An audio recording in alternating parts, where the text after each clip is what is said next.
Hi friends. GitHub action කියන්නේ මොකද්ද? සරලවම අපි කෝඩ් එක ලියලා ඒක ටෙස්ට් කරන්න, බිල්ඩ් කරන්න, ඩිප්ලොයි කරන්න යන හැම පියවරක්ම කෝඩ් එක පුෂ් කරපු සැනින් ඔටෝමැටිකව වෙන්න හදන එක තමයි මේකෙන් කරන්නේ. CI/CD කියලා කියන්නේ DevOps වලට යන කෙනෙක් නම් මේ ගැන අහලත් ඇති. අපි මේ ගැන ටිකක් ගැඹුරට බලමු. මේක හරහා අපේ ප්‍රොජෙක්ට් එකට අදාළ ඕනම workflow එකක් ලේසියෙන්ම ඔටෝමේට් කරගන්න පුළුවන් කියලා මේකේ core steps ටික දැන් අපි කතා කරන්නේ. මොනවාද? build, test, deploy. මීට අමතරව කෝඩ් රිවිව් වල තියෙන පියවර හරියට බ්‍රාන්ච් මැනේජ්මන්ට් සහ ඉෂුස් වගේ ඒවා මැනේජ් කරන්න ප්‍රොසෙස් පවා මේකෙන් ඔටෝමේට් කරගන්න පුළුවන්. මේකට මල්ටි ලැන්ග්වේජ් සපෝට් කරනවා. ඒ කියන්නේ කෝඩින් පැත්තෙන් බැලුවොත් GitHub Actions ලෝකේ තියෙන සේරම ලැන්ග්වේජ් වලට සපෝට් කරනවා. මොන ලැන්ග්වේජ් එකෙන් ඇප් එක හැදුවත් GitHub Actions වැඩ. මේ workflow එක run වෙන අතරතුර ඒ කියන්නේ process එකදී ඒක ඇතුලේ වෙන දේවල් real time බලා ගන්න මේකේ logs තියෙනවා. ඒ කියන්නේ මේකේ මොන හරි ස්ටෙප් එකක එකක් આવොත් ඒක කොතනද උනේ කියලා ලේසියෙන් මඳුර ගන්න පුළුවන්. මේකේ security ගැනත් අපි කතා කරන්න වෙයි. software එකක් server එකට deploy කරද්දී අපිට server එකේ credentials, database keys, API tokens use කරන්න වෙනවා. සාමාන්‍යයෙන් මේ වගේ secret දේවල් අපි code එක ඇතුලේ හෝ workflow file එක ඇතුලේ කියලා save කරන්නේ නැහැ. මොකද code එක බලන කෙනෙක්ට ඒක අහුවෙන්න පුළුවන් නිසා. මේකට GitHub Actions වල මරු ක්‍රමයක් තියෙනවා. අපිට පුළුවන් අපේ private account එක ඇතුලේ GitHub secrets විදිහට මේ key ටික save කරලා තියන්න. එතකොට workflow එක run වෙද්දී code එකට credentials පේන්නේ නැතුව background එකෙන් security තියාගෙන වැඩේ කරලා දෙනවා. මේකේ pricing ගැන කතා කරනවා නම් අපිට public repository එකක් විදිහට කරනවා නම් GitHub Actions 100% free පාවිච්චි කරන්න පුළුවන්. private repository වලට actions use කරද්දී monthly free 2000 minute හම්බ වෙනවා. එතනින් එහාට යනවා නම් ගෙවන්න සිද්ධ වෙනවා. pay as you go කියලා option එකක් තියෙනවා. මේකෙන් සිද්ධ වෙන්නේ මාසික විස්තර ගණන් නෙමෙයි. workflow run වෙන්න කොච්චර වෙලාවක් ගත වෙනවද කියන මත විතරයි. හරි.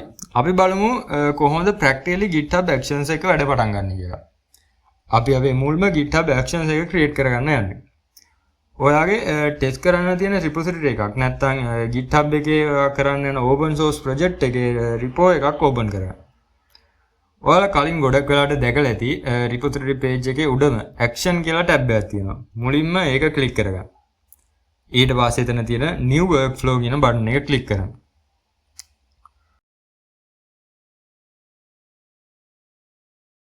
මෙතනදී ඔයාලට තෝරගන්න පුළුවන් GitHub action එකක් මුල ඉඳන්ම ලියන්න ඕනද නැත්නම් දැනටමත් තියෙන ටෙම්ප්ලේට් එක පාවිච්චි කරන්නද කියන එක.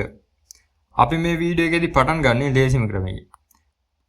page එක පොඩ්ඩක් scroll down කරලා බලද්දී automation කියන කැටගරි එක යටතේ greeting කියලා workflow template එකක් හම්බෙයි.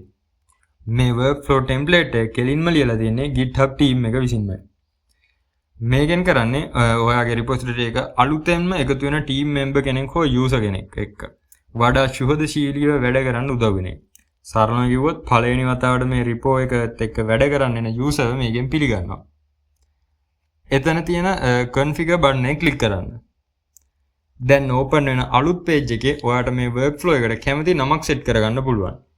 ඒ වගේම ඔයාලට පේනවා ඇති මේ file එක automatically save වෙන්නේ ඔයාගේ repository එකේ තියෙන විශේෂ folder එකක් ඇතුලේ. ඒක තමයි project එකේ තියෙන root එකේම හැදෙන .github කියන folder එක. ඔයාලා ලියන හැම workflow එකක්ම නැත්නම් GitHub Actions සේරම තියෙන්න ඕනේ මෙන්න මේ root folder එක ඇතුලේ. මේ workflow එක ලියන්න පාවිච්චි කරන්නේ YAML නැත්නම් .yml කියන syntax එක. මේක මූලිකම structural file එකක්. මේකේ තියෙන instructions සහ operations වැඩ කරන්නේ brackets වලින් නෙමෙයි. space හරියට දැබීම මතයි. මේ නිශ්චිත file එකේ මුලින්ම ඔයාගේ workflow එකේ නම බලා ගන්න පුළුවන් name කියන property එක ඇතුලේ. ඊළඟට තියෙන on කියන keyword එක වැදගත්. මේකෙන් තමයි define කරන්නේ මේ workflow එක activate වෙන්න ඕනේ මොන අවස්ථාවේද කියලා.